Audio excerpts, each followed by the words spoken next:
Attention, please. The show starts in 10, 9, 8, 7, 6, 5, 4, 3, 2, 1, go.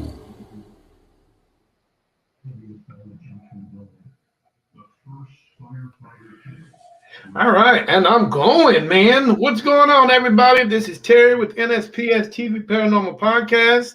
Hey, how you guys doing this evening? I hope you're enjoying your Sunday. I just got off work about 2 hours ago, but I had to rush home because, man, I had to take the jet over to Connecticut, man, because I got a podcast with Eli. Eli's from Eastern Connecticut Paranormal Society. How you doing, brother? I'm good, and that countdown, man, that got me pumped up. I love that you do that. All right, well, hey, That's legit. I really appreciate it, man. I try to keep everybody guessing every week. No telling what I'm gonna do, man. I just, when I go out and I try to invite people, I try to make it fun. I try to make it interesting, and we just talk about everything that's paranormal. You know what I'm saying? But tonight, I know what you're saying. Yes, sir. Tonight we are streaming live all over the world. All over the world. Facebook Live, my personal page, my Facebook podcast page. We're also streaming on Twitch and YouTube. And I have not forgotten about my friends that are across the water. We're streaming live in Tokyo, Japan. So, hey, all you guys over there in Tokyo, Japan, I know it's early over there, but hey, welcome to the show. That's awesome. Tokyo, Japan? Yes, sir. Tokyo, Japan. So, love it. Eli, let's get this show started, baby. Tell the world a little bit about Absolutely. Sure. My name is Eli Freund. As you said, I am with Eastern Connecticut Paranormal Society. I'm the lead investigator for Eastern Connecticut Paranormal Society. So just to give you a little bit of history, ECPS has been around since 2016. It was founded by two guys, Chris and David, who just had a passion for the paranormal. Mm-hmm. And so we've been around for 7 years. I've been with the group 4 years. We've been to some crazy stuff. I've seen some crazy things. I've been touched. I've been whispered in my ear. I've seen actual apparitions on camera. We've caught those on camera. So it's been a wild ride the last 4 years, and it's something that I'm deeply, deeply passionate. And I'm glad that we have people like you that are kind of spreading that message around, even to Tokyo, Japan, which is pretty awesome. Man, you know what, dude? I've talked to many paranormal investigators on the East Coast, from Maine, New York, Connecticut, mm-hmm. all the way along Philadelphia. Man, I've talked to everybody. And it seems like, man, everything that they talk about is intriguing. I got to get up there, man. I got to get up there and figure out what the hell is going on the East Coast. Well, here's the thing. Here's the thing about that. On the East Coast, it's the oldest part of the United States. So you can throw a rock and you'll hit an Indian burial ground in Connecticut. You can throw a rock and you'll hit a Revolutionary War site in Connecticut. You can throw a rock and you'll hit a 1725 house, and probably someone will run out and say, "Why are you throwing rocks at my 1725 house?" But that's the great thing. That's the great thing about New England. There's so much history here, and there's hundreds of years of possibility for paranormal hauntings. So it's a perfect combination here. Wow. And you know what, man? And I think the weather has a big factor into it also. Oh, yeah. I mean, mm-hmm. You guys, if it's not raining, it's snowing. If it's not snowing, you guys are doing something else, man. How's the weather up there? Is it hot? Yeah, it was pretty hot. I mean, probably not as hot as where you are. But I think I was watching another podcast you did with someone else, and you said it was in the hundreds where you got. Oh yeah, man. Every day. I think we're like a 80, maybe 90 days straight, 120 days. Yeah, probably straight. All right, man. Hey, we got our first shout out from Tokyo, Japan. Let's give Miss Irene a quick shout out. What's up, buddy? How you doing? Hey, I know That's awesome, Irene. Yeah. Yeah, that's one of my besties from over there. Man, we talk maybe twice, maybe 3 times a week. You know, That's the crazy thing about the internet. You can talk to anybody you want, and it's all available like this. I logged in 5 seconds to the stream, and I'm talking to you right now. Yeah, believe it or not, man, me and Miss Irene she actually live streamed an investigation at Hiroshima, ground zero of the first atomic bomb. Wow. We actually did a live stream on that location, man. And I don't know where you can go and find that many people perished at one moment. No. Than anywhere is. I don't know any place in the world that's like that. And I feel like that's topical now more than ever with the Oppenheimer movie coming out. Yeah. And them talking about dropping the atomic bomb. So the fact that he's over there and you can investigate, there's probably so much paranormal activity over there. Yeah, got kicked out 3 times. And she's been pressuring me to come over there and investigate so many haunted locations. Not only the forest, but she's also telling me about the suicide waterfall that they have over there. Wow. That's crazy. That I definitely need to go check out, dude. I just need to take a couple of days, like a month off from work, and just go over there and just do a month worth of investigations. And then on your way back, you land in Connecticut, and then you'll go on an investigation with us. You know what? It's so weird. It is so weird because a couple of members on my team said that we need to go to the East Coast. It's so weird. And me and you have not had this conversation yet about coming over there. So it's, yeah. And, hey, I'm ready to go to Okinawa too. Yeah. I'm ready to go anywhere besides, international hauntings, investigations. Oh, I'm definitely up for it. Speaking of weather, because you're talking about weather, last night we had an investigation.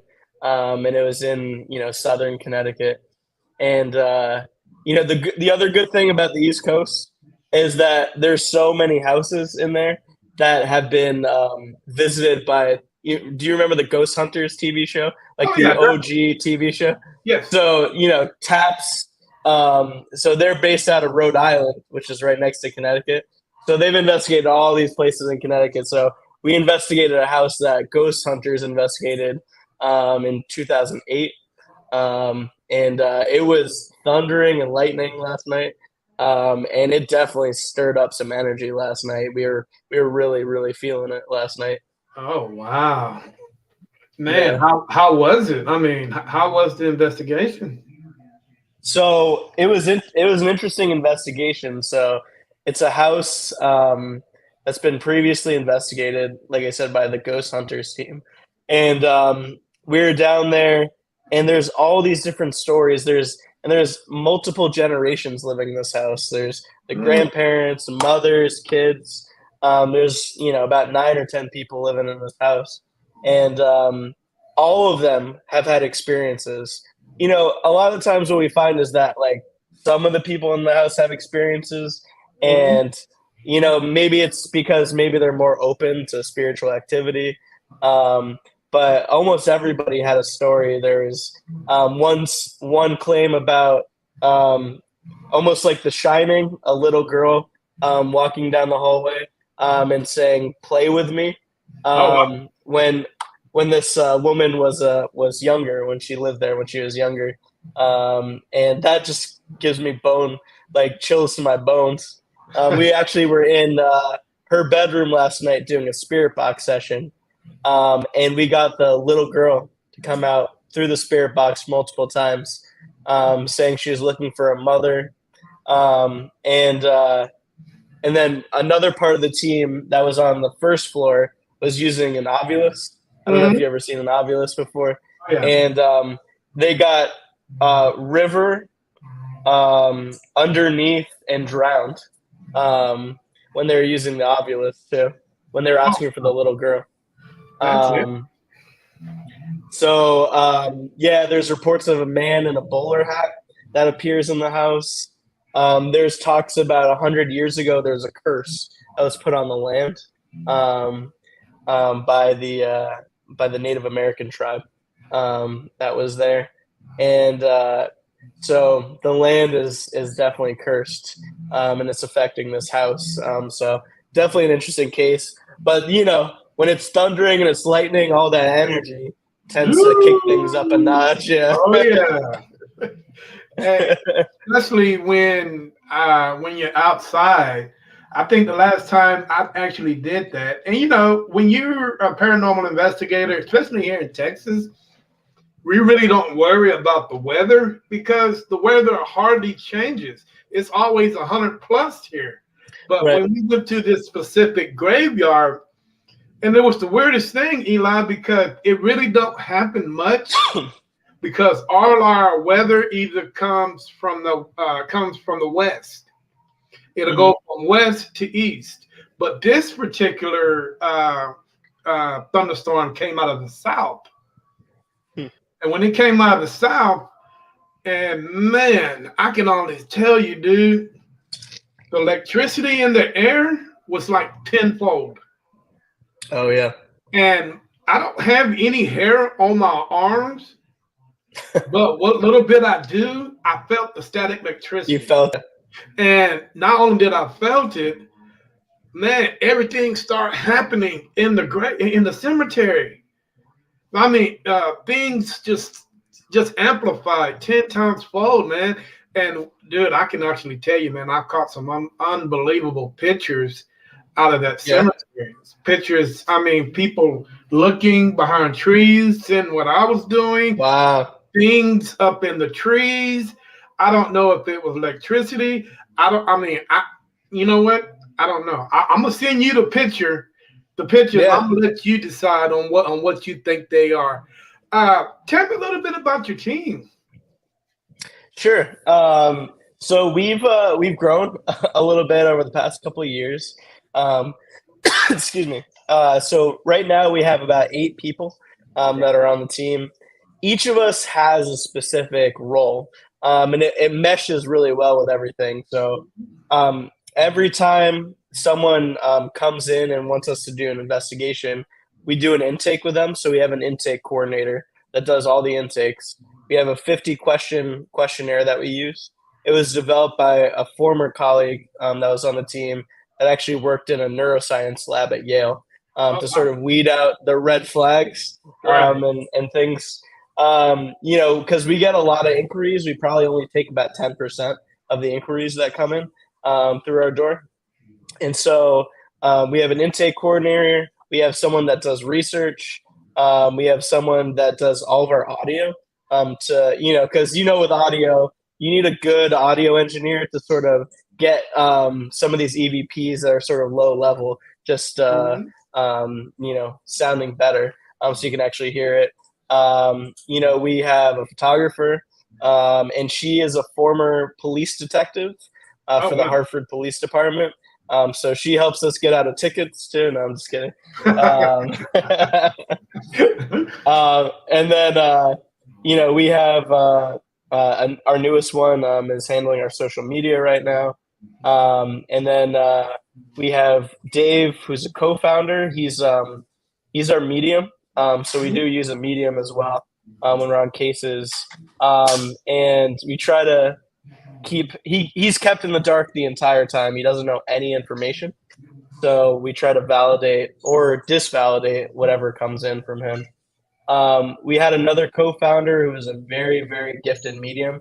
Unfortunately, he passed away in January. Yeah, so we're 8 strong right now.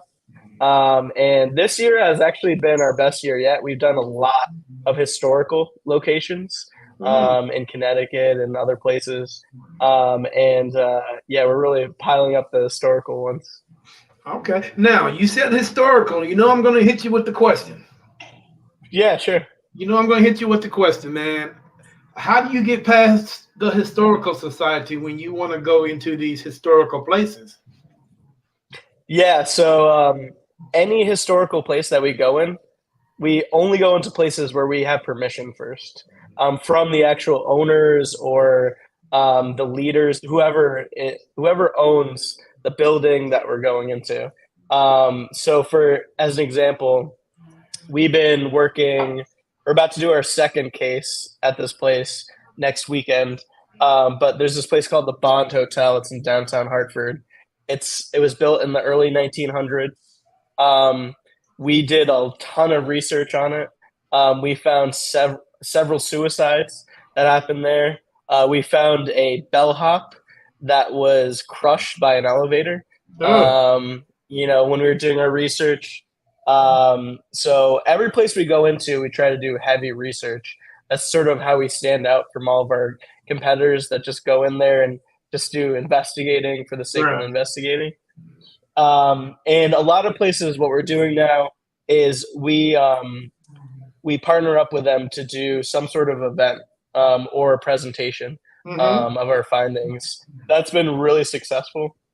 We're doing one with a local bakery that's in a 1700s house that we did some investigations on. We put out the tickets, I believe, on Monday morning. They were sold out in 2 hours. We had 3 different events with them. Yeah, so people are really interested in them. So there's those 2 ways. One way is we have a good reputation. We get referrals to all these places from past clients. So we're building our reputation, and we built it pretty high level. In Connecticut, we're the top dog in the state. If someone wants a paranormal investigation, it's true. No, I'm gonna toot my own horn. I know there's several in this. Yeah, that was a couple shots across the bow. Hey, just in case you guys, anybody that's in Connecticut, I don't want you guys to think not me. I know you did not endorse that statement, but I'll endorse that statement. We are the most reputable and premier. Here's the thing. There's a lot of fly-by-night sort of paranormal groups in Connecticut and New England. And you know who they are. You go to their website, and they have a website from 1999. And they have like a website visitor count at the bottom, and there's spooky music playing when you enter their website. Right. If you go to our website, everything is professional. My background, I'm full-time in marketing.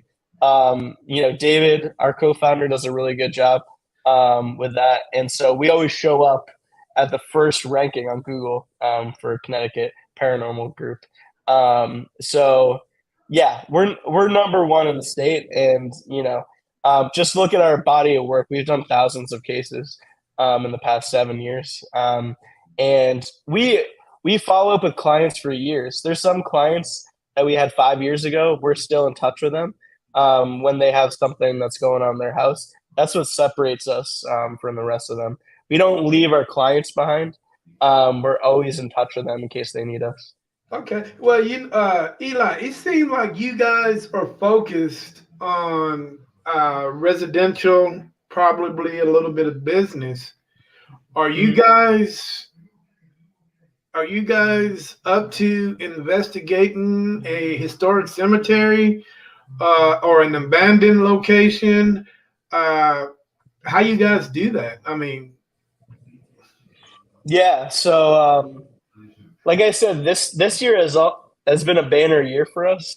in terms of historical places. So the Bond Hotel, which I just mentioned, the one that we've done several times, and we were the first team to go in there at all. No paranormal team has gone in there at all. It's called the Wyndham Inn, and that's like our crown jewel. The Wyndham Inn is this former tavern turned inn turned apartment complex at the end of its life that was from the 1700s.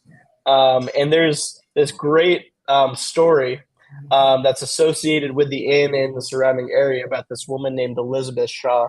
And this is real. This isn't a legend. There's newspaper articles from all the way back then talking about this. But there's this woman, Elizabeth Shaw, and she had a baby out of wedlock. And back then, that was frowned upon. And she, there's some suggestions that she might have been a little bit like mentally diminished, or there's also suggestions that she might have gotten pregnant by her father. But she ended up abandoning the baby in the woods to die. So as soon as the townspeople found that out, they put her on trial. She had a speedy trial, and she was sentenced to hang on the Wyndham Green down the street from the Wyndham Inn. And so what they did was they paraded her down the street, past the Wyndham Inn, all the way down to the Green, and they hung Elizabeth Shaw. So this is a pretty famous story in Eastern Connecticut. It's been documented.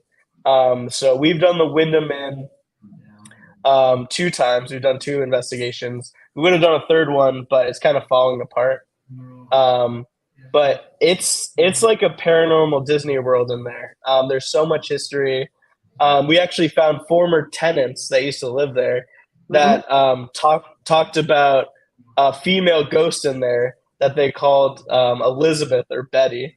That was in there. Kids giggling and running down the hallways.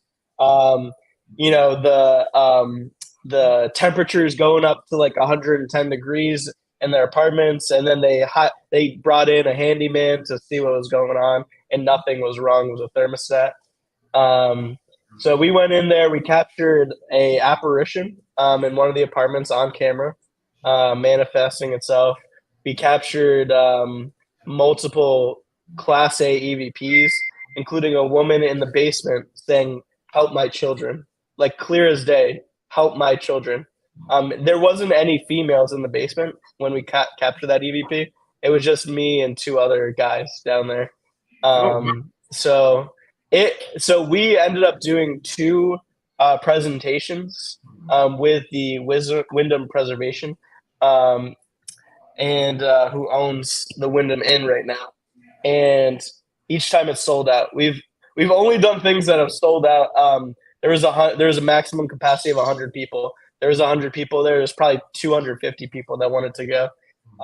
So we're really good at marketing ourselves and putting on good events that'll bring in revenue for whatever historical location we're doing. The Wyndham Inn, it's our passion project. Our co-founder who passed away, he always wanted to go in there. He did have the chance to go in there, near the end, which we're really happy about. And it's a bunch of passionate people that are living next door to the inn in these houses. That's a nonprofit that runs the inn that's trying to bring it back into something that's actually usable. So we've helped them raise money with that and bring relevance to the story and relevance to the inn as well. So that's the reputation part that I'm talking about, and that's why that's how we get into historical places. So we use some of our references from past historical places, and we say talk to them. They'll tell you how thorough we are, how professional we are, how we do everything with evidence first, instead of going in there with preconceived notions. So that's how we differentiate ourselves. Okay. Well, you know what, man? I'm going to be honest with you. Yeah. I have a plane ticket for David right now if he wants to come to Texas, because I can definitely use that. I can definitely use David. He'll go. to help us out on some of the investigations that we got going on down here in Central Texas. So, David, if you want to come on a vacation, about a year or so, you're more than welcome. Hey, matter of fact, I would love to have David and Irene a part of the team. Hey, that would be great. You know, to have him come down if you choose to. Mhm. Man, you know what, man? It seemed like you guys got it together up there. Oh You know, yeah, uh, yeah. man, that's hey, kudos for you guys doing great things. Let's see what the comments are. We'll find it working here. Yeah, okay, David. David said he's off next summer. Yeah. So David just had a baby. So he's busy with that, but he's also full time. He's a doctoral student. He's getting his doctorate right now. Right. So he's busy. You know what, Irene? You always.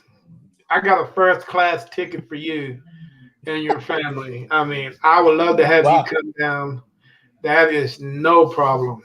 With her, she's she's great at what she does. And she's really helped me out a lot through my troubled times in my life. But That's awesome. yeah, she definitely. All right, hey, who's the skeptic on the team? Besides, Ooh, it's yeah. not David. Now, who is the skeptic on the team? Who's the one person that says, Eli, it ain't happening? That's a good question. I think if you're on a paranormal team, inherently you have to have some belief in the paranormal. So I think that, most of us are, but I think I usually play the role of the skeptic. Just because we always have to make sure that, whatever evidence or whatever capture that we're presenting the clients, we're 100% about. So I'm always the person like, all right, well, the door is swung open, but can we check the draft? Can we check, is there a window open that would have caused that? Is the door sticky or is it loose? All these things. So David and I kind of play that role in sort of determining that. But for me, I don't have any abilities. Mm-hmm. And it's frustrating, because I love to be see what David sees. Right. He's like, I'm seeing a man, he's in this room. We were on a case in northern Connecticut, and I was sitting down, and our former co-founder, he's like, Eli, I don't want to worry you, but there is somebody behind you, and they're choking you. And I tell you, I was like, okay, you kind of call BS on that, right? But at that moment, what he didn't know is my breath was kind of laboring. I didn't know why, but I think I was had a little bit of anxiety going in that house because things are starting to ratchet up. And I had felt that. I hadn't told him that, and he goes, "There's someone choking you." And that turns your blood cold, right? Right. So a lot of times I'm like, I like to call BS on stuff. I'm like, yeah, I don't know, did this really happen? We have so many people that send us evidence or potential evidence that are just like, oh, is this something? Almost 95% of the time I can explain it away. So I think I play the role of the skeptic, and you kind of have to have the lead investigator play that role because you need to make sure that anything that you capture is legitimate evidence, and any sort of technique you're using to capture that evidence is legitimate as well. So I'm always in that mode. Have you guys ever been to East Connecticut Penitentiary? I have. as a team, we haven't investigated or gone there, but I've been there several times. And when you walk in that place, it's like you're hit in the face with like depression and sadness and like darkness in that penitentiary for sure. I just went there actually a few months ago. Mm. I did the night tour with my girlfriend. We went to Philadelphia, and you could feel it in there. You feel it? Now, what is that a how do they charge for that place for investigating that place? Well, I didn't do an investigation. I just did like a night tour. Midnight tour. So they let you go in there after hours and like put in the headphones that they give you and explore the place at night rather than during the day. I don't know about investigations. I'm not 100% sure, but I've been at other like historical locations like that. The Lizzie Borden house in Massachusetts. I don't know if you ever heard the story Oh about yeah, Lizzie Borden. I think So that's in everybody heard Fall. that. Oh yeah, so that's in Fall River, Mass. It's a bed and breakfast. You can actually stay there, and so they were just bought by like a for-profit company. So now everything's a la carte. So I went there like 6 months ago, and it used to be you got there, you paid for the room. It was $200 something to stay there for the night. But it's the experience, right? You're not. It's not just a hotel room. You're in the place where two people are murdered. Supposedly by their daughter. Um, and so just the experience of being there. But the first time I was there was all these things that happened. Like I smelled perfume in the hallway that like was not on anybody. Just a burst of perfume. I also experienced. I left the bed in the morning to go to the bathroom. I came back, and the girl I was dating at the time said, "Wait, you left?" And I was like, "Yeah." And she said, "I thought you were here because the corner of the bed depressed down, Oh like someone wow. was sitting on it while you were gone, and I thought you were sitting on the corner of the bed." And I was like, "No, I was in the bathroom the whole time." Oh shit. And so that place is interesting, but all these historical places, I feel like the ones that are heavily commercialized, you're not going to capture a lot because it's just overrun by people. The energy is just like lost because over like so many people go through that. They provide their imprint, their energy when they go over there. The spirits that are probably there are like, screw this, like they're always trying to communicate with me every single Right. night. Yeah, so that's hard. So that's why we like to go into places like the Wyndham Inn that have never been investigated before, where the spirits in there are probably like, I've been waiting 300 years to talk to someone. I'm Right. glad he came in here. Yeah. And you know what? And believe it or not, Eli, that was the next question I was going to ask you about. Places that that you go to, you spend a lot of money to get into, and Yeah. and they spend all that money on the upkeep, and doing this, modernizing, turning into a bed and breakfast, all because of money. And what really Mhm. kills me is, like you're saying, man, these spirits, they are, believe it or not, dude, they still have a sense of awareness. They, just because they don't have a physical body, they still see, understand, and you're able to do this and do that with them. So you go in there, man, and you got every 50,000 people coming in there, man, Yeah. and they're asking the same damn question. If you, Oh yeah. Eli, you know the questions. Oh yeah.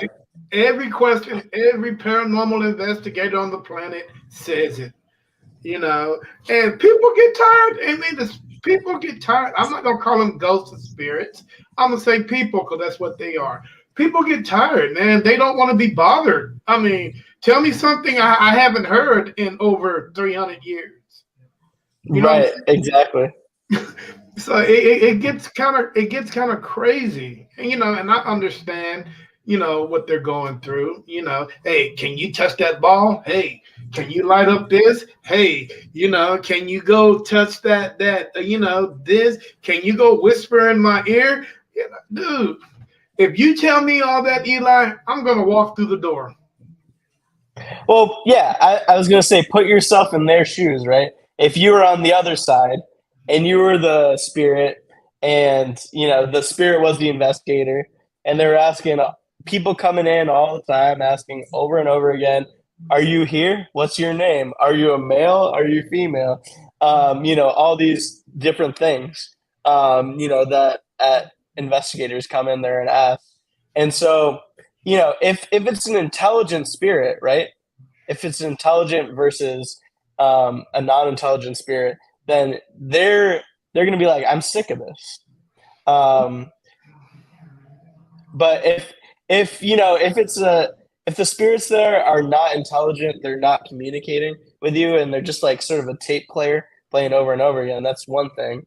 You're gonna capture spiritual activity in places like that. But if it's an intelligent spirit and they have free will to come and go as they please, which that's what we believe in our group, that spirits have free will just as we have free will as humans on Earth. Spirits on the other side have free will, and they have free will to stay there or leave at any moment. We don't know all the answers, but that's what we believe. Exactly. Are you able to see the comments? One Uh, comment stands out for me. mhm. Irene just said, uh, "What do you think about that?" Let me see. Oh, oh, she sees a female behind me. Yeah, Okay, behind him in the corner. She's watching over him. Hmm. I'm trying to figure out who that would be.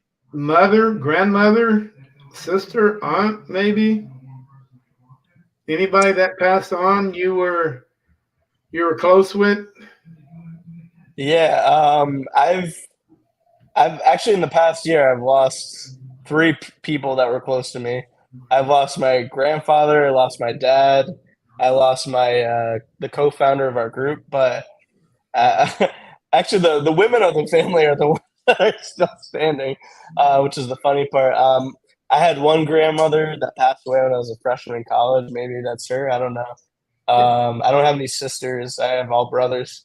Um, but She that's said it's interesting. yeah. She said it's an older woman. Okay. Yeah, it could be. I lost one of my grandmothers is still alive. My other grandmother died when I was a freshman in college, and yeah, she was definitely a character. She was an interesting woman. Yeah, maybe that's her that's watching over you. Hey, Mr. Tom Bailey with Aquashock Paranormal. How you doing this evening, brother? Appreciate you on joining me on the show. Hey, if you guys got any questions for Mr. Eli, feel free, man, to put them in the comments, and he can see them. So I'm pretty sure he would love to answer any of your questions. So where's Aquashock from? Is that Texas? Aquashock, man, he's from the deepest region of Texas. He's from East Texas. Okay, I mean West Texas. okay. All right. West Texas, man, ain't nothing out there. There ain't nothing out there. I mean, you can put every state on the East Coast out there, and you'll still be lost. That's how big West Oh Texas. wow. And let's just pray and hope, dude, your car never breaks down out there. Because there I'm is sure there's a lot of opportunity there though, right? Because there's a lot of probably places that need investigating, but not a lot of paranormal groups. You're right. There's not because towns are far and few out there, uh, Right. and there is a lot to investigate. We have not reached that far into West Texas yet, but trust me, we're coming. We would definitely get out there. I would like to go to Marfa to see the Marfa lights. I would like to go investigate the black-eyed children. If they ever decide to come hang out with me, I can just punch one in the face and kidnap him, and here's one right here. I mean, they're here, guys. So I'm always curious, like paranormal investigator. What's the most significant thing that's ever happened to you on an investigation, or not, or just an experience, a paranormal experience that you've had? I can be honest with you. It happened last month. We Central Texas is so big. Every town has its own history. As most of these guys that are watching me on the show tonight, most of them probably about are my teammates. We ran across a town called Salado, Texas. Salado has a dark history of Native Americans, Mexican War, so on and so on. A lot of death in this town. But somebody had decided to build a stagecoach. This stagecoach is where, typical stagecoach, but they made it into a hotel. And I can Eli, and I kid you not, man. One particular room 306. They took me in there. My team has been investigating this place for almost a month, and they're like, Terry, you gotta get up here to see this place. So I'm like, okay. So one Thursday, we took off because I had that Friday off, and they took me to room 306. 306 was quiet. We went through the door. Dude, everything started going off. Cat ball, the blue bear, the pyramid that we had. Dude, I've owned that pyramid for a couple of months, and it never went off. Wow. It never went off. And you know what? And while we were asleep in that room, the equipment was still going off. Somebody was still trying to communicate with us. And what really got me is I caught an EVP on my phone. And, and the guys were communicating with the other paranormal team in the other building. They said they were going to Whataburger. So, I didn't think nothing of it. And as I was messing with the camera, it picked up an EVP. And it says, Whataburger. And you hear a female's voice said, what? I mean, believe it or not, man, these actual intelligent hauntings creeps me out the most. Because, because they can actually communicate and understand real time. Dude, who in the hell? Whataburger didn't even exist back then. Right, no. But for somebody to say, Whataburger, and the female says, what? I'm tripping the hell out, dude.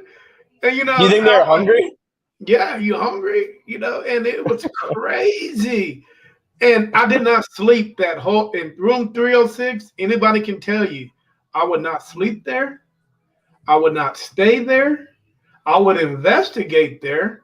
But as far as any other things I didn't mention a few seconds ago, I would not do because I did not sleep. But the team members slept the whole damn night. Chad cuddled up like a big old bear on the couch. One of my other teammates were cuddled up, but me, I'm like this, looking from left to right, like, oh my god. You were the lucky guy, right? And you know what? I've never experienced anything like that. Not in an intelligent haunting where they can actually communicate with you, and it really freaked me out about that. And you know what? I haven't been back since. Whew. You know what I'm saying? I have not been back since on something like that. And this place has tunnels. It has basements. I mean, the whole town is haunted. Yeah. Because the whole town is covered in blood. There was death here, death there, fighting Mm. here, fighting there. The whole town has history, you know. And it's weird because when we went to during the day and we actually talked to some of the townspeople, some of the townspeople refused to even talk about some of their experiences in their stores. You know, they're Wow. quick to blow it off left and right. You know, so yeah, man, that whole town gives me the heebie-jeebies. You know what I'm saying? But I urge you guys, if anybody want to go to Salado, Texas, and investigate, I would urge you to do so because it's a great place to investigate, and a lot of teams have not been there. Apparently, a lot of teams had to get in there before, but the new owners were like, "Well, no, we're not having Mm. it. It's not going to happen." Well, now we got new management, and new management has a little bit of a modern sense. You know, well, let's get these paranormal investigators in here because they can bring an X amount of dollars. You know, they can Yeah. put Toledo and Shady Villa on the map, and it would open up to a bigger venue. You know, so yeah, man, that's I don't know, and I had like little creepy things happen to me, you know, over the years, but that's the main one that actually caught my eye. And you know, not only that, we've been in Bellinger at Oak Park Hotel. I mean, dude, you're actually right next door to like 60 haunted dolls that this guy has in his hotel. I can't do haunted dolls. I can't. Oh my god! David actually had a collection of haunted dolls. We were actually on an investigation too. This was 2 years ago, and there was this family that had a doll that was a haunted doll that was like causing bad things. So they ended up going deep in the woods, burying it in the woods, and actually before that they bound it with rope. They drowned the doll in the river, and then they put it in a makeshift tomb of a Mountain Dew box, and they buried it in the ground. So they actually called us in um, because they wanted to just get rid of the doll completely because there's still things happening. So we ended up going deep into the woods. We found the doll. We dug it up. Um, we used some of our tactics on it, and then Dave ended up taking it home with him. He's a brave man. Yeah, Dave, what's up with you, bro? What are Yeah. you picking up dolls and taking it home? All right, answer this question. Do you guys deal with anything demonic? So the team has in the past before I got there. There's a couple cases that they've had that have been demonic, and it definitely is scary. There was one investigation where they had to call in a priest Mhm. for the investigation.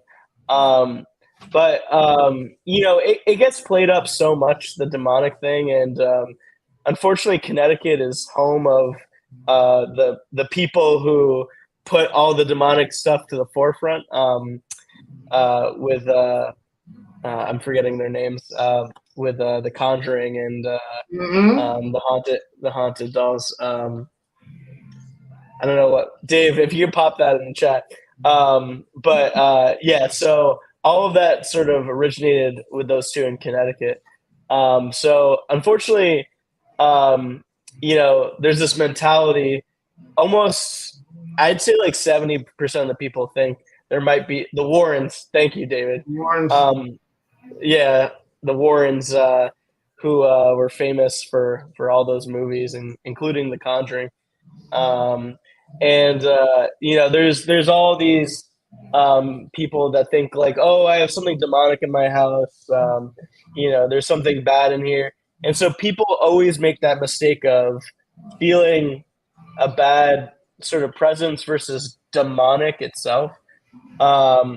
People can feel bad vibes from good, sort of hauntings, and they could be misconstrued. So Right. I would say like Definitely. probably 0.1% of all cases is actually demonic. So we've done, like I said, thousands as a team investigations, and there's only been one or two that we've actually been demonic. So it's very few and far between. Most of the time, it's not demonic, and we can't recreate the evidence. And sometimes people lie to us. They say like, "Oh yeah, everything was falling off the walls. The refrigerator lifted up and slammed against the wall." And I saw something that hissed at me, and I smelled rotten eggs. Why does everybody smell rotten eggs? I think they just need to clean their house. Honestly, we come across dirty houses all the time. Well, But that's crazy. Now, answer this question: Who do you yeah, blame? Who do you blame for all this crazy stuff that people are putting out there just to get you there? we actually blame the Warrens, just because starting in the 1970s when all this stuff came out was the Satanic Panic, Hmm. and so it became top of mind for everybody. So now when everybody thinks of paranormal, they think of demonic, and that's always, unfortunately, the thing that comes to mind almost too much for people, that there's something demonic in their house. They need to get rid of it, blah blah blah, and it's just not the case. But unfortunately, it's the movies, the media that's come out from the Warrens perpetrating that over decades, that has kind of caused all of that to happen.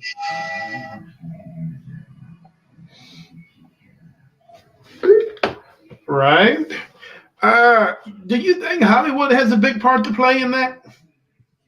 Oh yeah, Hollywood has a huge part to play in it, and it's still like there's still like a few of those haunted movies that are coming out.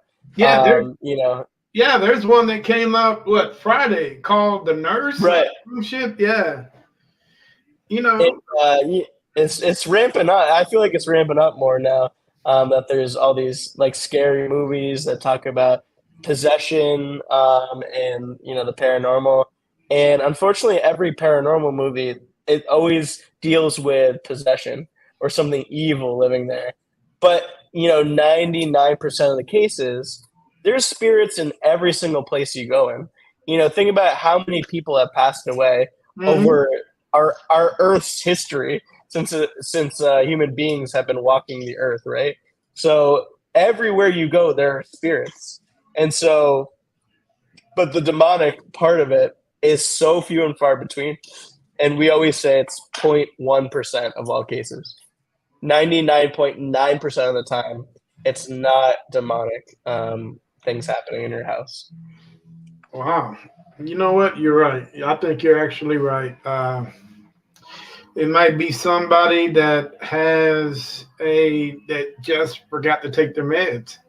Yeah, I always tell people, when you're investigating, you got to look at every aspect of the situation. When you send your person in there to do research on that person, you have to add. That's why you guys have that 50 questionnaire. You know, yeah. just to make sure that you're not dealing with somebody who's off their meds or somebody that need to get their meds. Uh, because paranormal investigators, we really don't know what we're walking into. You Well, know, we're so blunt. So in yeah, that questionnaire part of it, we ask the people, are you seeing a psychiatrist? Do you have diagnosed, medical conditions, whether that be, just regular medical conditions, or, they're seeing a psychiatrist, for their mental health. We ask them, what medications are you on? We ask them, are you currently taking, non-prescription drugs, illegal drugs? Have you been an addict in the past? Have you been an alcoholic? Are you still an alcoholic? We ask them, has there been any trauma? Has there been any sexual trauma? All these things cause people to have paranormal activity and to stir stuff up because negative sort of energy happening in a house always stirs up and brings in stuff that they don't want. Hmm. Wow. Okay. Now, what kind of protection do you guys use when you're going into, in a place that you're going to investigate, or and once you find out that there is something going on, what do you guys do to protect yourselves? Yeah, so that's something that's very important to all of us. And in the 4 years I've been doing this, I haven't had anything follow me home. I had nothing attached to me. So I've been very lucky, and I think it's because of what we do. So beforehand, David actually, puts protection around all of us using his energy. And then we all have our certain belief systems that we Mhm. follow, and we pray to whatever God as well. Several of us are different religions. I'm the Jewish person on the group. We have Catholics, we have Protestants. We all pray and we all protect ourselves before we actually go in there. And then after that, and it sounds really stupid, but after that, after every investigation, as I'm driving home, I sit in my car and I say, if there's anybody in this car with me right now, you are not allowed to follow me home. You are not allowed to attach to me. You don't have any right. So if you're in here, you need to get the hell out of here right now. So I always do that, and other people do that as well. Now, the question that I have for you. Now, what happens is you say that, and that door opens up and closes. Then I investigate it. Like we like to think of ourselves as like the fire department. When people are running out of a flame ridden building, we're running in. And we're going into the fire. So I have no problem with that. But I don't want it to affect the people around me. Right. I always try to be very, very blunt and stand my ground Yeah. with whatever is there. I mean, I think you have to, because personally, I think if they find just an inch amount of weakness in you, I think Hmm. you're gonna have a situation. But if you're strong, you're boisterous, and man, you got to be headstrong also. I think they will understand what's going on, because every time I go in investigation, I always say, "Hey, see you guys later, man. Peace. Don't follow me. Yeah, Hey, if you guys go back in that back corner, we left you guys a snack. Go and enjoy it. You know, uh, one thing about a couple of members on my team, they love leaving gifts, mm, no matter where we're at. You know, we leave gifts. Candy, some water. Uh, I think my Justin left a EVP recorder in a location. Not for sure what they did with it, but it's not there anymore. So we always like to leave gifts, just to say thank you. And yeah, appreciate us allowing us to come into your place, and just to talk with you. No harm, no disrespect. Unlike that's pretty some unique. unlike some people, we're not going to mention any names that's on TV, that Yeah, does the total opposite, but that's what we do. You know what I'm saying? I can't remember how many times that they left a piece of candy or something, you know, uh, for the kids, if there are any kid spirits there, or, adults, we'll leave some water, and so on and so on. And, you know, just to show that we don't mean them any harm whatsoever, you know, but there are some out there that will just get outrageous with it, you know, and out the Hmm. box. And that's not what paranormal investigating is about. You know, No. I think, to be honest with you, I think paranormal investigators are curious people, and they're preparing themselves for what's about to come. It might not be 5, might be 10, might be 30 years from now, or 100 years from now, but it's preparing you for what you are going to face eventually. You know what That's I mean? why I got into it, to be honest with you. I got into it because, you kind of question, you're like, is there life after death, you know?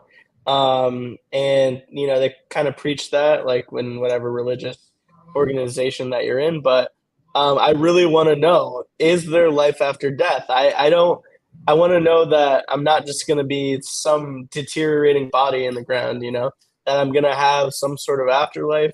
I'm going to be able to communicate with the people that I love, the people that I left behind, and have some sort of connection. So, And with all your findings, all mhm. the years you've been investigating, what do you think? Yeah, I mean, I'm definitely a believer now. There's too many things I've seen that I've heard, um, you know, uh, and there's too many things that have happened to me personally. Like, I mentioned I've had several people die in the past year that are close to me. Like when my dad passed away, my siblings were getting signs from him, and his siblings were getting signs. And I said, why aren't I getting any? I'm the paranormal investigator. You should be coming back to me and Me. saying something to me. And I remember I was out one night. I was walking my dog, and I looked into the sky, and I said it again. I was like, are you going to give me a sign or what? And as soon as I said that, a shooting star went Oh, across the wow. sky. That's As soon as I said that, and then the other thing that happened to me was recently. So my grandfather passed away like 2 months after my dad, and we were at the funeral, and there was a cat that was underneath the wheel well of the hearse, and the cat was just walking around, whatever, sniffing things. And so they brought my grandfather. We put him in the ground, and they started the ceremony. And as soon as they started the ceremony, this cat starts walking towards my grandmother. Just over, it wouldn't stop. The funeral director kept picking the cat up and putting it over there. It just kept mhm. going to my grandmother over and over again. Oh, wow. And so and then I didn't pay attention to the cat after that.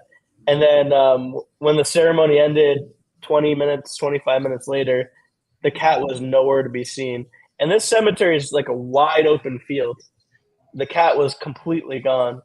And Oh, what was interesting about the cat, one was, so my grandfather was obviously gray. He was 85 when he died, and he had a mhm. mustache his whole life. He had a gray. This cat had a gray mustache um, on its upper lip, and it was a white cat. And and then the topper was, the funeral director said, I've been here 35 years burying people in this cemetery. I've never seen a cat in here. And then I was driving my grandmother to the meal afterwards. She started crying. And I was like, it's okay. I thought she was crying, because we just buried my grandfather. But she said, this same thing happened to my friend 20 years ago. Her husband died. There was a cat that kept coming back to her over and over and over again.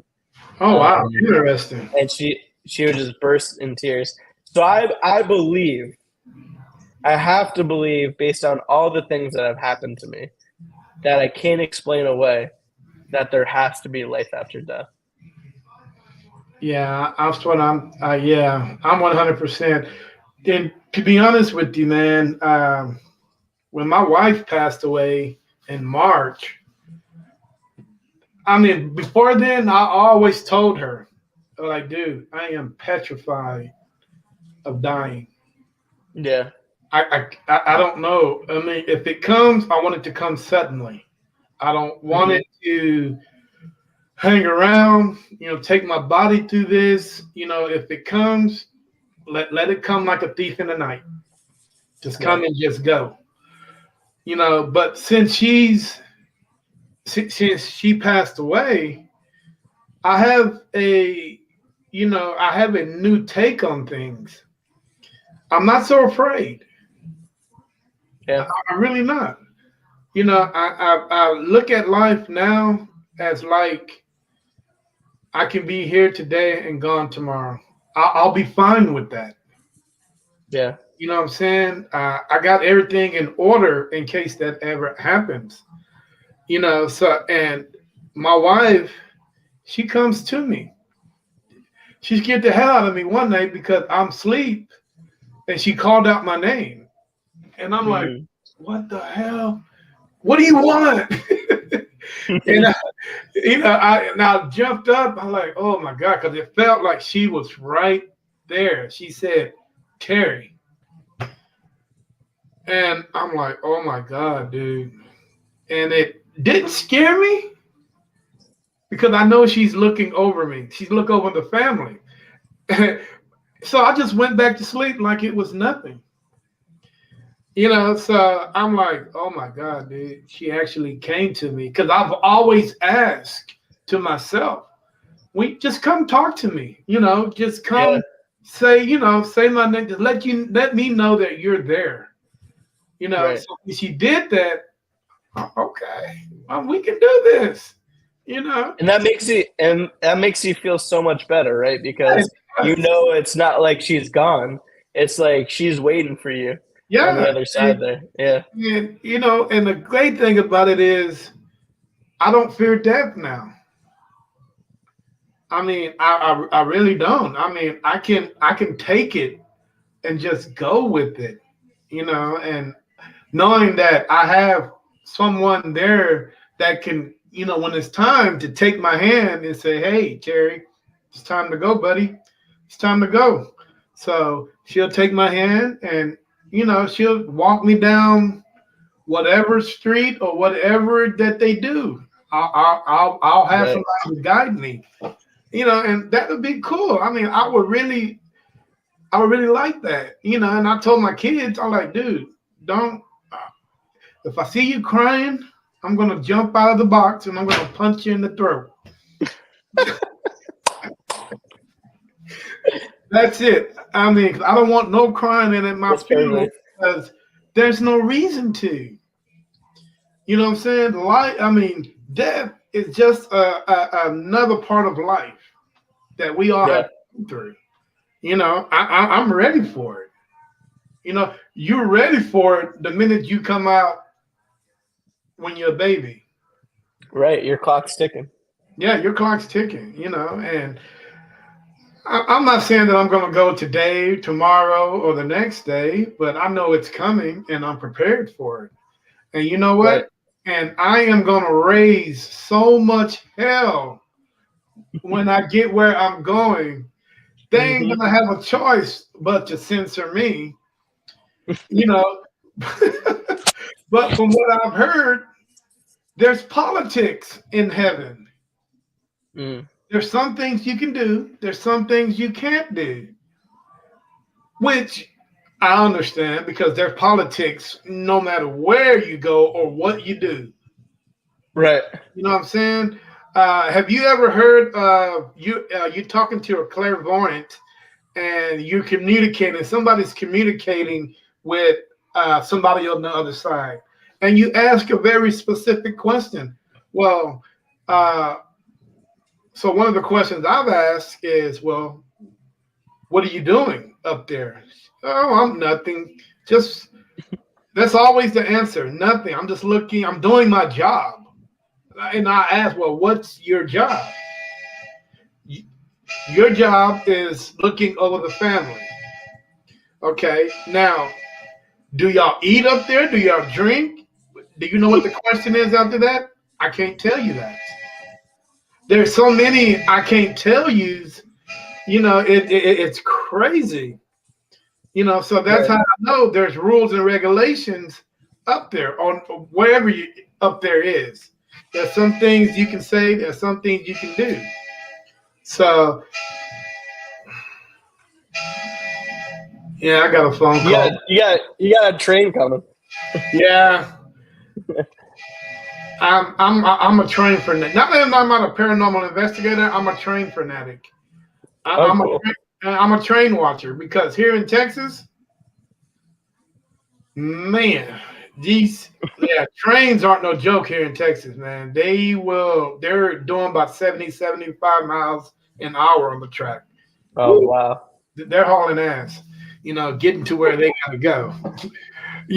But all right, Eli, Yeah. man, how does your family feel about you being a paranormal investigator? Yeah, that's a good question. You know, at at first, I thought they would be weird about it, but I think they've kind of accepted it. And actually, the first paranormal experience I ever had when I was 12 years old was with my dad. So my dad was a world renowned archaeologist. He had sites all over the world that he would go to. One of the last ones, he was looking for the lost city of Atlantis. He was on a documentary on the History Channel that was produced by James Cameron, the guy that did Titanic and Avatar. So my dad went all over the world, and there was one summer that he took me to Edinburgh, Scotland, which they deem themselves the most haunted location in the UK. And so there's like paranormal tours like all over town over there. Just pick a corner, you'll find someone offering one. So my dad, I originally before that, when I was about 10, I got really interested in the paranormal by watching Ghost Hunters on TV. And I was obsessed with watching Ghost Hunters. I just thought it was like the coolest and craziest thing that I've ever seen. People were doing this as a job, and they're going around the country at all these historical places, and got to communicate with the dead like that, which is cool. And so my dad knew I was obsessed with Ghost Hunters, and so one day he was like, "Why don't we go on one of those ghost tours in Edinburgh when we were there?" And I was like, "Yeah, let's do it." So we went on one of these tours. It took us down into this like old underground marketplace from the 1500s that they had like turned into a like ghost hunting tour place and wasn't used anymore. And we were going through. The guy was telling the history. He was telling the claims, things that happened to people on tours that had gone through there. And so we were stopped at one place, and for some reason I felt the need to turn behind me. When I turned behind me, I saw a red ball of light that was one like this, and it was traveling in a weird way, and then it disappeared in front of my eyes. And I was shocked. As I was turning back, I saw that my dad at the same time was looking behind him too. And I turned to him and I said, Did you see that? And he goes, "Yeah, I saw that for sure."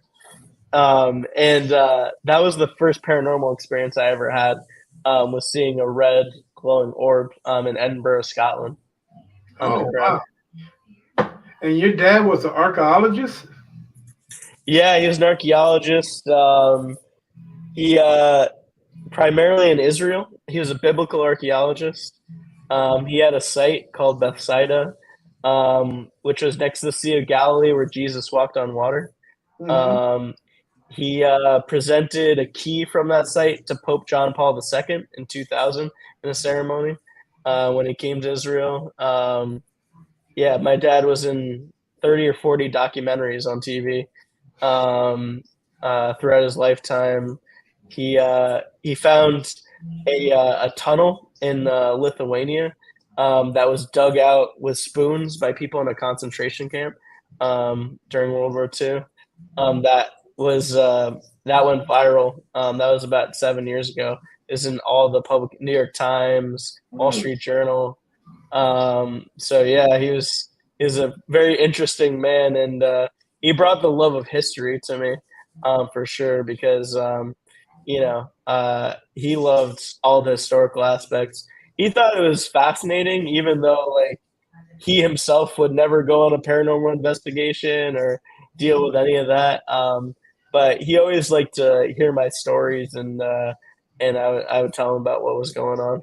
Oh wow, interesting, dude. You know what?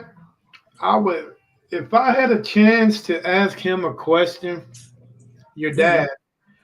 You know what I would say? What's that? You know what I would ask? Did they really find the Stargate? What's funny? I grew up watching that show with him. We would watch it. Yeah, yeah. That was one of the shows that both of us watched was Stargate on TV every time it came out. We also watched Quantum Leap all the time with Scott Bakula. Yeah. So those were two shows that we watched religiously together. Yeah, Stargate. You love that show. Yeah, I loved it too, man. I just want to know if there's some truth in it. Yeah. Yeah, for sure. There's another one that I watch all the time is Ancient Aliens. Mm-hmm. You know, if you're an archaeologist, then I think those one of the shows that I think everybody should watch, you know, because woo man, there is a lot of evidence that are out there, you know, that people just don't really pay attention to. You know, but it's all of it's out there. You know, all you gotta do is research. You know, he found all that.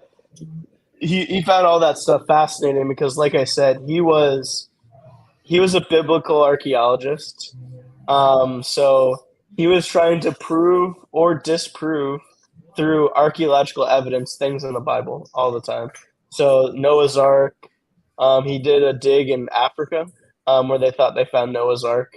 You know, he went to all different places across the world to try to provide archaeological proof of things. So he was all about science and proof and evidence, and that's sort of what we uphold, you know, during our investigations at Eastern Connecticut Paranormal Society as well.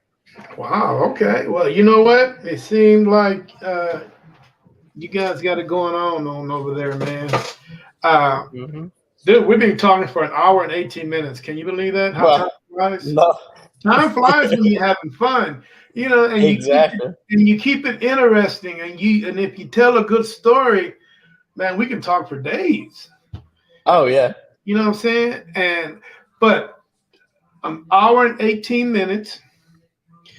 Okay, now what I want you to do is think about this hard, but not too long. You know, I ask all the people that come on my podcast this question. Your bucket list. If you had a place on your bucket list that you want to investigate, where would you go? Anywhere in the world. Wow. That's a great question. I actually, I'm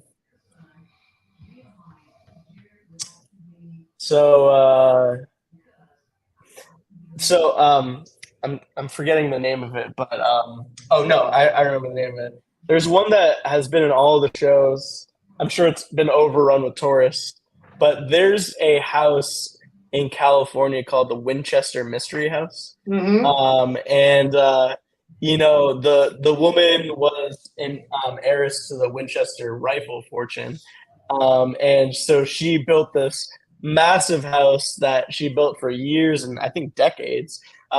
And she believed that if she stopped construction, that the spirits would come attack her and kill her.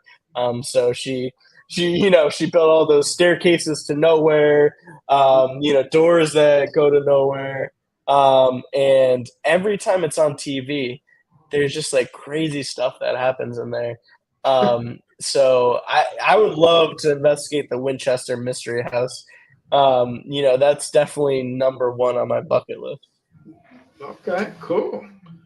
Man, I wouldn't suggest. I mean, I didn't think anybody would pick that location, but okay, I like to be different. I like to be I different. understand that. How far are you from New York? How far is Connecticut? I mean, yeah, Connecticut from New York. Hour, maybe hour and a half. It's it depends where you are, but from where I am, probably about 2 hours 2 hours. to New York City. Yeah. Okay.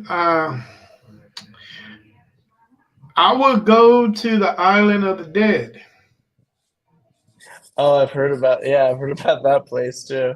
Yeah, But I would like to see. that's still owned by the city, right? Like Yes. no one's allowed on there. No.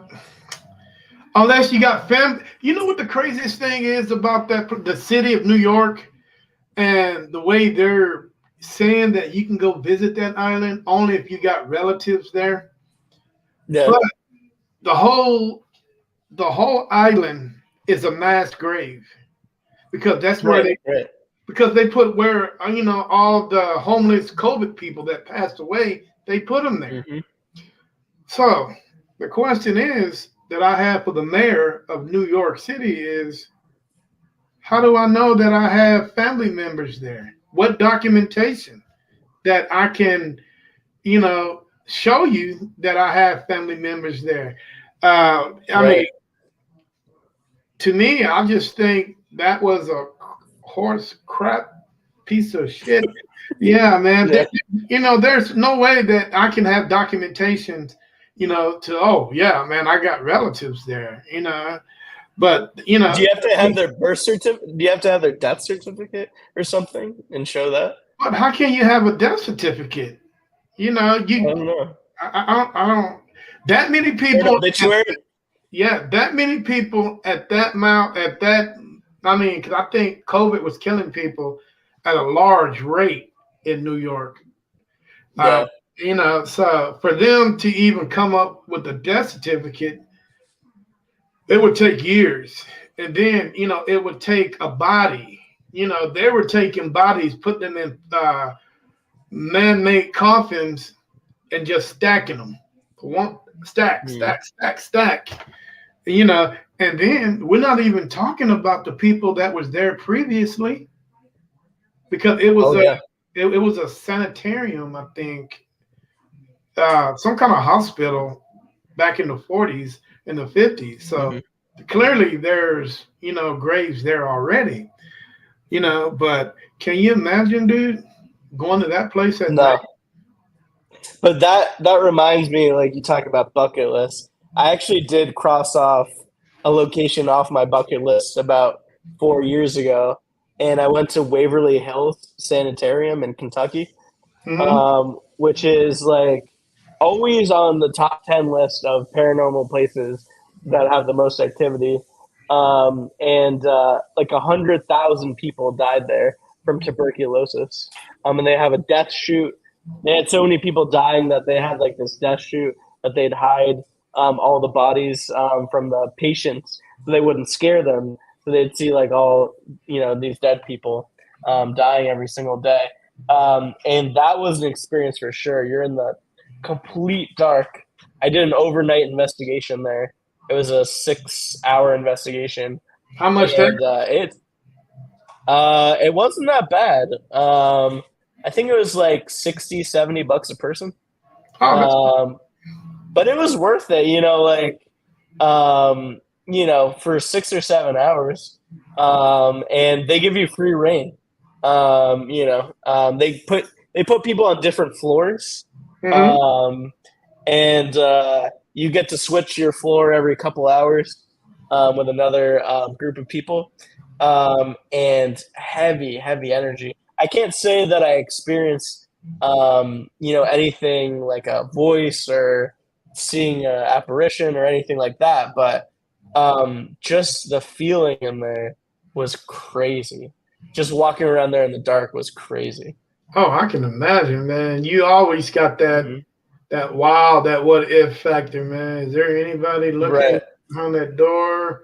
Is there any Yeah. dude, paranoia? Oh, Hmm. every time. I mean, Oh yeah. it's there 24/7, 7 days a week. Paranoia. I mean, Hmm. that no. I don't know, dude. If I can do that. I probably could, you It know. was fun. I probably could. All right, man. Is there any questions that you would like to ask me? Hmm. What was your first experience? Like first experience ever that got you interested in the paranormal? All right. Long story short, my grandmother was a Indian. No, Mhm. my great great grandmother. If you've seen her today, you're like, wow. And my great great grandmother did some of the. She was into the Indian ways and traditions. She was like a not like a witch doctor, but she was into medicine. And Mm. and my family was very, very religious in certain aspects. And my grandmother, uh, man, she went to church Mondays, Wednesdays, Fridays, and Sundays. That's 4 days a Wow. week. Yeah. Yeah. True Southern Baptist, bro. True Southern Baptist. Well, you know what, man? After a while, it all gets on you. It's like a weight that. And so my grandmother's like, man, I got to get all this off of me. So she went to the local bar and had a drink, one beer.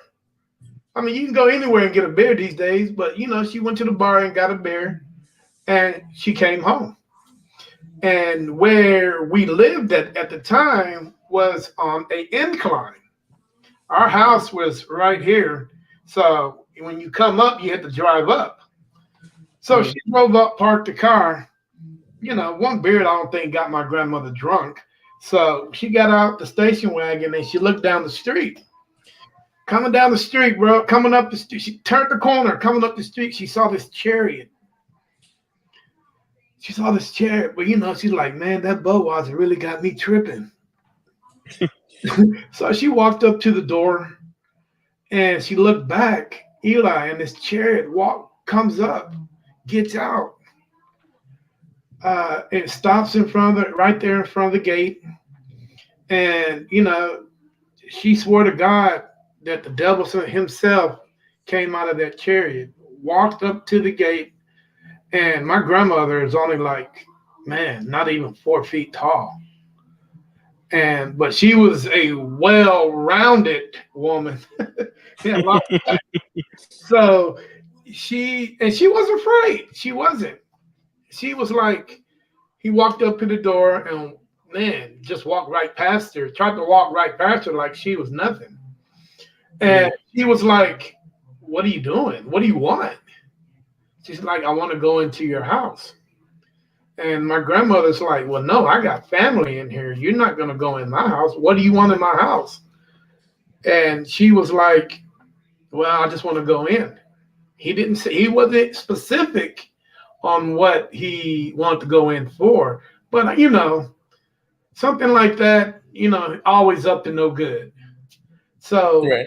she was like, well, no, you're not finna pass mine. You ever seen The Hobbit when Gandalf, the bridge of Khazad-dûm? Yep. You cannot pass. Same way. You shall not pass. Yeah. Yeah, you shall not pass. And so they started fighting. He pushed his way into the house, but man, this little 4-foot-inch woman was going at it. Okay, my grandmother had let's count 1, 2, 3, 4, 5, 6 bedroom house. Three of the houses they built, 3 of the rooms they built on themselves. So The whole time, man, you got stuff being flipped over, turned over, and nobody heard nothing. The whole time we were asleep. So 6 o'clock, I had to get up and get ready to school, catch the bus 7:30. So that means you got to get up, shower, eat your breakfast and get ready. But when I came up that night and I went through the kitchen and into the dining room and the living room, man, I saw tables flipped over, couches flipped over, chairs flipped over. And I asked my grandma, and because my grandma was sitting on a chair, and I asked my grandma, like, Grandma, what happened in here? And she was like, Son, I had a fight with the devil tonight. And I'm like, you know what she said? Protecting you. And I'm like, 13-year-old, you're speechless because you don't know what to say when somebody tells you something like that. Right. So I'm like, okay. I can tell that she was in some kind of shock because the way she looked, when people are in shock, you can tell by their eyes on how they looked, and how they felt, emotionally. And not only that, the battle scars that she had on her. There's no reason for my grandmother to even fight herself like that. The Right. scratches on the leg, the tearing of the shirts, the bruising. And I'm like, oh, wow, you got to be kidding me. And ever since then, I've been fascinated about the paranormal because I always wondered what was that my grandmother fought so hard to protect us from. Mm. You know what I'm saying? I'm not saying it was the devil himself. It could have been, something that, God sent down because she committed a crime on a Sunday. Or you really don't know. But I know is she put her life on the line for her family. And if you think about it, man, just think if he walked in and she wasn't there to protect us, what could have happened? I probably couldn't have been there today, being here today. But yeah, ever since that, man, I've started, I was into the paranormal. And besides some of the weird stuff my great great grandmother were doing when she lived in the house, because my aunt had sickle cell real bad. And if you know anything about sickle cell, it gets to the root of your bones. And my aunt only went to the hospital when it was caused for. But there was times where I seen my grandmother, my great grandmother, and my grandmother over my aunt's bed doing some Indian stuff. I don't know what it was, but it always piqued my curiosity on what they were doing. And so that's another reason why I was, into the paranormal also, because of all the stuff that was going on in my grandmother's house, some things explainable, some things unexplainable. Right. And it to this day, I can sit back and just think on what I thought I saw. Was it deja vu? Did I really, turn my head and I saw that, or what was that? But man, I had a very interesting childhood in that house. And you know what? And it made me a better man because it made me a better man because I wanted to understand what was going on. And that made me curious on some of the stuff that was going on. Now, some of the things are unexplainable because most of the people here that did it are no longer with me. But I still have that curiosity on what was that. So man, yeah. And then it wouldn't help that my family is Southern Baptist also. Southern Yeah. Baptist is some of the man. I don't even want to talk. Religion, and it's a story for another day. You know what I'm saying? It really is. I mean, because I can talk about that. You can combine the two, and you can talk about that for forever. Religion, paranormal. Oh But yeah. because at one point in time it was one, but now Right. the church has seems to separate itself from it.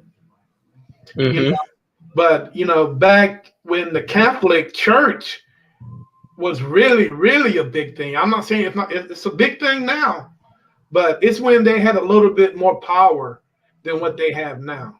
When the Right. church, when the church, like Van Helsing, let's use Van Helsing for an example. The church Mm-hmm. always sent Van Helsing out into the world when it discovered something was going on that they need to know about. When Dracula Mm-hmm. was acting up, allegedly was acting up, who did they send out to investigate?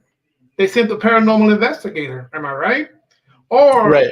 they will call something else. But in this day and age, they would be paranormal investigators, as we would call ourselves. And we would go Mm-hmm. investigate and then report back to whoever was in charge of that case and give your report. Not so different. Right. No, still doing that today. It's not so different, my friend. So yeah, man. Religion and the paranormal. Yeah, we can talk about that all day. But Mm-hmm. brother, tell the world how to get a hold of you guys. Absolutely. So our website is easternctparanormal.com. If you type in Eastern Connecticut Paranormal Society on any of the platforms, you'll find us. And we're trying to launch our YouTube channel. We just bought a few body cameras now. We just hired a video editor. So we're getting that launched. But all of it starts by going to our website, easternctparanormal.com. Go to that website, find out more about us. If you have a case that you want us to go to, we'll consider any case that comes across our desk. So, How far are you willing to travel? we almost went to Texas one time a couple years ago. Well, come Um, on. we'll travel anywhere. We just say, we don't charge for investigations. But if you want us to come to Texas, you want us to come to California, you got to pay for us to go there. We're not going to take the whole team. We're not going to take 8 people, but you need to pay for us to go there. We don't, we all have full-time jobs, we all, Ooh, yeah. ooh, ooh, ooh. Hey, I'll pay for your gas. It won't be no fine. I will pay for the gas, man. If it takes you a week to get here, then by all means, it takes a week. But yeah, that's why everybody can come. Yeah. You know what I'm saying? But if I had to pay for a plane, it would be a select few, and then there's a good chance that you might not ride first class. We might have to put you guys back there. Oh, come on. No, no, it won't be first class. It'll be coach, or we're gonna put you back there with the luggage. Yeah, Man. David said we'll stop by on our road tour in 2025. Well, you know what? Hey, if I'm here in 2025, brother, come on. You Sounds ain't good. got you ain't got to worry about getting a hotel. Just come on, tell me you're coming, and we'll hold the light. We'll hold the door open for you guys, and we'll turn that light on Appreciate that. and make sure you guys will have a hell of a time here. Texas is a big place. There's a lot to investigate, and the great thing about it is, Eli, there's a lot of places where there's not been a lot of boots on the floor. You know what I'm saying? Yeah. I'm not saying these big locations. Yeah, they got a lot of stuff on the floor, but Texas is too big for that. Right. There's a lot of things that you can go check out. We can go investigate, and you will be okay. You know what I'm saying? That sounds good. you will honestly say, "Hey, man, I had a great time in Central Texas. Only thing I do request is don't bring any sweaters, don't bring any jeans, Hmm. and bring flip flops because it's hella hot. You won't need none of those. Don't bring any socks because anything that holds heat, it's not good for you here. You know what I'm Okay. saying? Well, you'll be at the top of our list for our road tour. Well, come on, man. I can definitely take you to some locations that you would be pretty excited about. You know what I'm saying? That's what I Pretty, like to hear. and you would not be, and I can almost guarantee you'll catch something. Yeah, That's awesome. if you don't catch an EVP or a pitcher, hell, you'll catch a buzz at least if you drink. Yeah. Or you'll catch a big belly if you like to eat. Either one of those. Like Man. we like both of those. But, uh, well, it's a date, 2025. Hey, I'm gonna put it on my calendar. Sounds good. January Yeah, 2025. David says say less. All right, Mister. Hold on.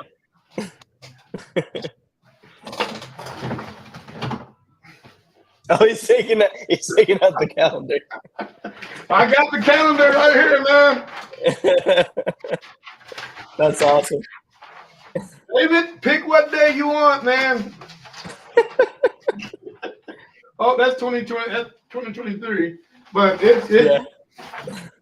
I got a big old calendar, man. I can mark the date and it's on, man. You know what I'm saying? But it has been a pleasure talking to you, my friend. Please keep in touch. Shoot a message out to me. I'll shoot the same to you just to see, how you guys are doing, and all that stuff. Hey, you've been on the podcast. I consider you family now. You know Awesome. what I'm saying? Dave, you too. Shoot out, man. Let's keep this thing rolling. And I wish you guys nothing but success. See, this is one of my team members here. She said you will like Texas. I'm sure I would, except for the heat. You said. Yeah, man, that heat, and but we'll keep you hydrated, man. No problem.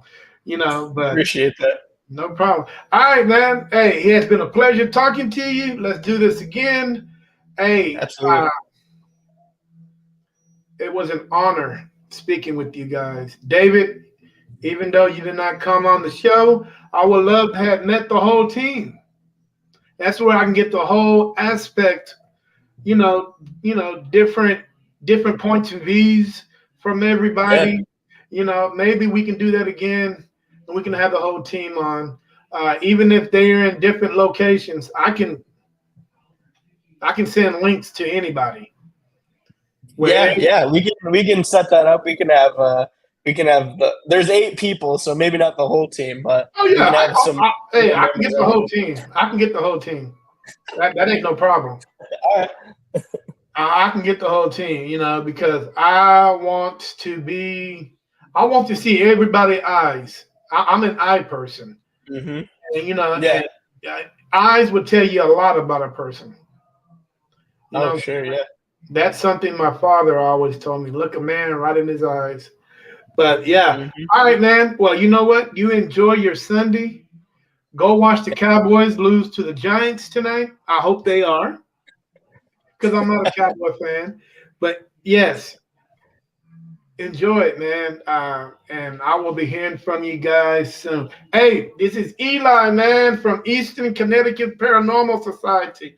Hey, you guys reach out to him if you guys got any questions, or if you guys are going up in that area and if you're looking for a place to investigate, contact these guys. I'm pretty sure that will show you a good time. So in the meantime, hey, Eli, you enjoy it, brother. I appreciate it, man. This is Terry with NSPS TV Paranormal signing off. Peace. Eli, have a good one, bro. You too, man. Bye-bye. All right.